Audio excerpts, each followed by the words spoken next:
El Señor esté con ustedes. Proclamación del Santo Evangelio de nuestro Señor Jesucristo según San Marcos. En aquel tiempo Jesús decía al gentío: el reino de Dios se parece a un hombre que echa semilla en la tierra. Él duerme de noche y se levanta de mañana. La semilla germina y va creciendo sin que él sepa cómo. La tierra va produciendo fruto sola. Primero los tallos, luego la espiga, después el grano. Cuando el grano está a punto, se mete la hoz porque ha llegado la siega. Dijo también: ¿con qué podemos comparar el reino de Dios? ¿Qué parábola usaremos? Con un grano de mostaza. Al sembrarlo en la tierra es la semilla más pequeña, pero después de sembrada crece, se hace más alta que las demás hortalizas y echa ramas tan grandes que los pájaros del cielo pueden anidar a su sombra. Con muchas parábolas parecidas les exponía la palabra, acomodándose a su entender. Todo se lo exponía con parábolas, pero a sus discípulos se lo explicaba todo en privado. Palabra del Señor. Que por la proclamación de este Santo Evangelio sean perdonados nuestros pecados. Amén. Ven Espíritu Santo a través del corazón inmaculado de tu amadísima esposa, la Virgen María. Amén. Hoy viernes penitencial celebramos la memoria obligatoria de los santos Timoteo y Tito, obispos, colaboradores del gran apóstol de las gentes, San Pablo, infatigables viajes misioneros del Señor. Timoteo es la imagen del discípulo ejemplar, obediente, discreto, eficaz, valiente. Nació en Listra, donde Pablo lo encontró en su primer viaje, y lo acompañó a Filipos, Tesalónica, Atenas, Corinto, Éfeso y Roma, obispo de la iglesia de Éfeso, donde murió mártir en el año 97. San Tito, convertido y bautizado por el apóstol, lo acompañó en el tercer viaje misionero, responsable de la comunidad de Creta y de Dalmacia. Se cree que murió en Creta. Que por intercesión de los santos obispos Timoteo y Tito, los deseos de nuestros corazones se hagan una realidad. Amén.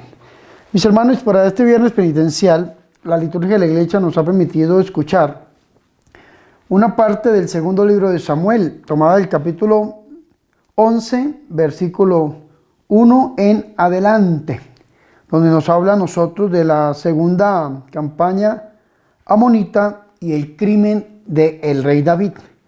Nos dice a nosotros este segundo libro de Samuel que en la época de la guerra David se levantó al atardecer, es decir, no fue a la guerra, sino que se quedó en su palacio.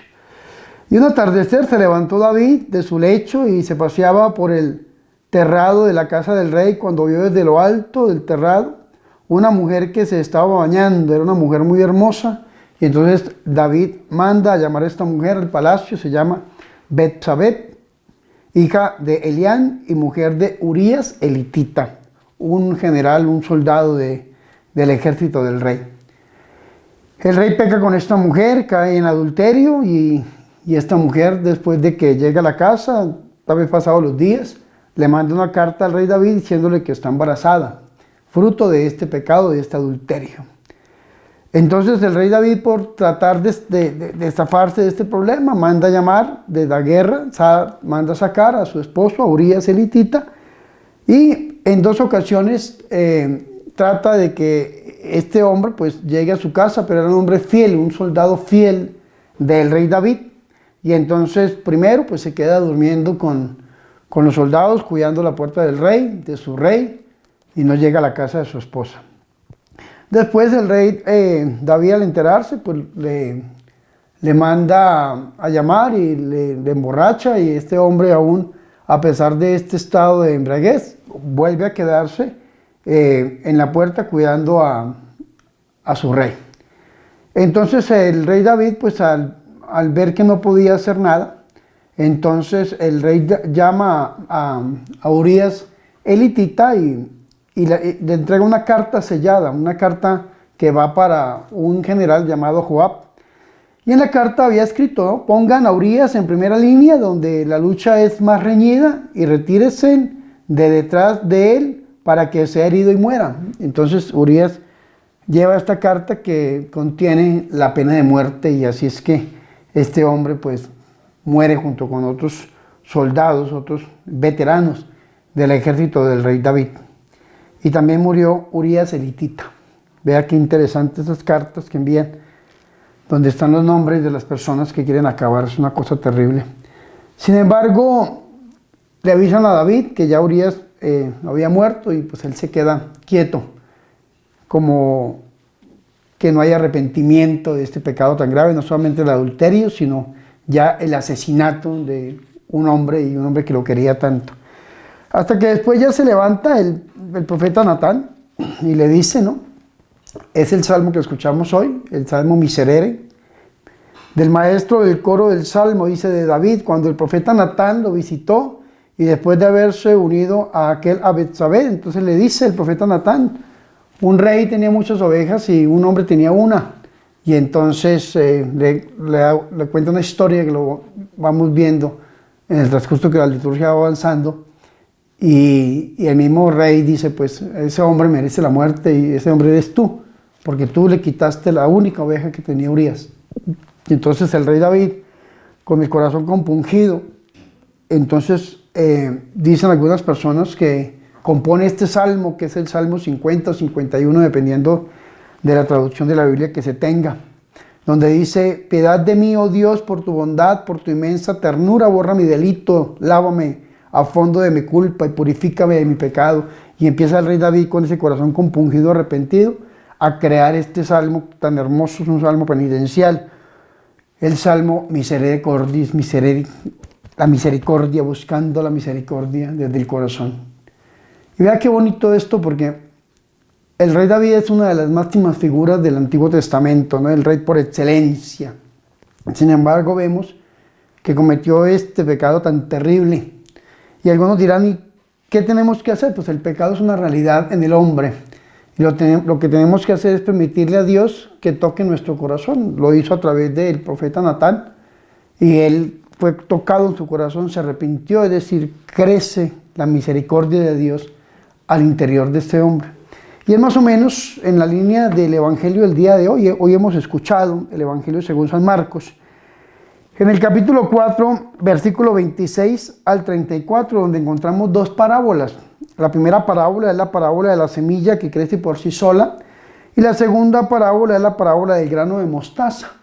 Y entonces el Señor lo dice, ¿no? El reino de los cielos es semejante a un hombre que siembra, ¿no? Que echa el grano en la tierra, y duerma o se levante, de noche o de día, el grano brota y crece sin que él sepa cómo, ¿no? Entonces, ¿qué es lo que nosotros tenemos que hacer frente a los pecadores, a las personas que han cerrado su corazón a la presencia, a la gracia del Señor? Predicar la palabra del Señor. Uno predica la palabra, siembra la semilla, y la semilla crece por sí sola y después da el fruto, y fruto en abundancia. Pero no tenemos que dejar de predicar. Cuando uno quiere la conversión de una persona, su hijo, su hija, su esposo, su esposa, el que sea, usted tiene que hacer dos movimientos. El primer movimiento que tiene que hacer es ir a Dios, hablarle a Dios de aquella persona, orar por la persona. Y segundo, tiene que hacer es ir a la persona y hablarle de Dios, predicar, oración, evangelización, oración, evangelización. Y la semilla que se está sembrando crece por sí sola, sin que sepa cómo, dice, y así es el reino. Ay, padre, que tengo un hijo que es un gran pecador, ¿qué tengo que hacer? Ore por él, predique la palabra. Ore por él, predique la palabra. La palabra es la semilla que se siembra, y así es el reino de Dios, que va creciendo por sí solo. Cuando menos te acuerdes que hay frutos, y frutos en abundancia. Y hay gente que dice, ¿qué tenemos que hacer, padre? Y entonces, ¿qué tipo de oración? Una oración del corazón. La segunda parábola, la parábola del grano de mostaza.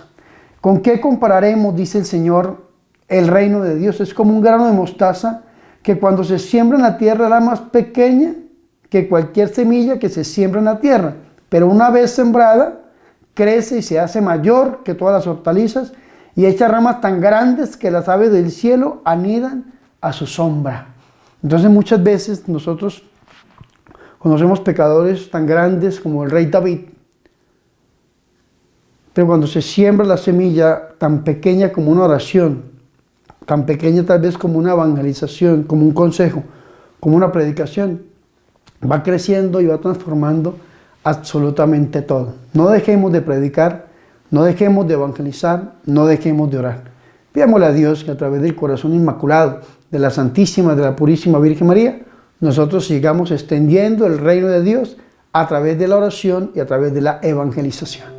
Gloria al Padre y al Hijo y al Espíritu Santo, como era en el principio, ahora y siempre, por los siglos de los siglos. Amén.